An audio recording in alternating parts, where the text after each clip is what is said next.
ఎప్పుడైనా నాలో ఆనందపడ్డావా? నువ్వు పెళ్లికి లక్షలు ఖర్చు పెట్టి ఆనందపడ్డావు.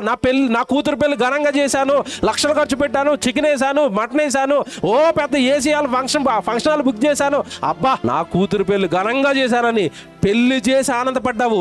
ఎప్పుడైనా ఇలాంటి సభలు దేవుడి కోసం చేసి ఆనందపడ్డావా? లక్షల రూపాయలు దేవుడు ఖర్చు పెట్టానండి, దేవుడి పిల్లలను వేల మందిని రప్పించారండి, గొప్ప గొప్ప దైవజనులందరూ వచ్చేసారండి, మంచి మంచి ప్రసంగాలు చెప్పేశారండి, అబ్బో దేవుడు ఆనందపడిపోయాడండి.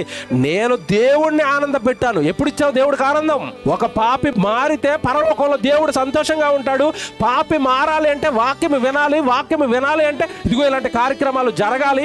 ఎప్పుడు నువ్వు కార్యక్రమం పెట్టావు? ఎప్పుడు సభ పెట్టావు? ఎప్పుడు దేవుడిని ఆనంద పెట్టావు? ఎప్పుడు దేవుడిని సంతోష పెట్టావు?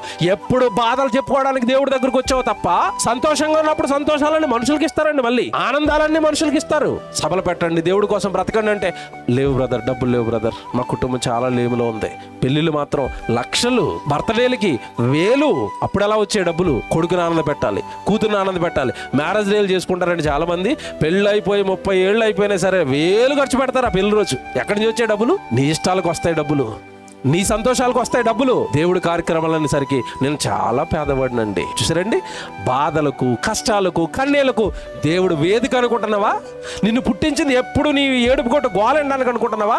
యేసుక్రీస్తుల వారు తండ్రిని ఆనంద పెట్టాడు, సంతోష పెట్టాడు. స్టెఫను ప్రాణం ఇచ్చేసి, దేవా మీకోసం చెబుతూ చచ్చిపోతున్నాను అని జీవితాలు దేవుడికి ఇచ్చి దేవుడిని సంతోష పెట్టారు. యేసు గురించి దేవుడు పలికిన మాట మీ అందరికీ తెలుసు, ఈయనే నా ప్రియ కుమారుడు, ఈయన యందు నేను ఆనందిస్తున్నాను. నువ్వెప్పుడు ఇచ్చావు ఆనందం? యేసు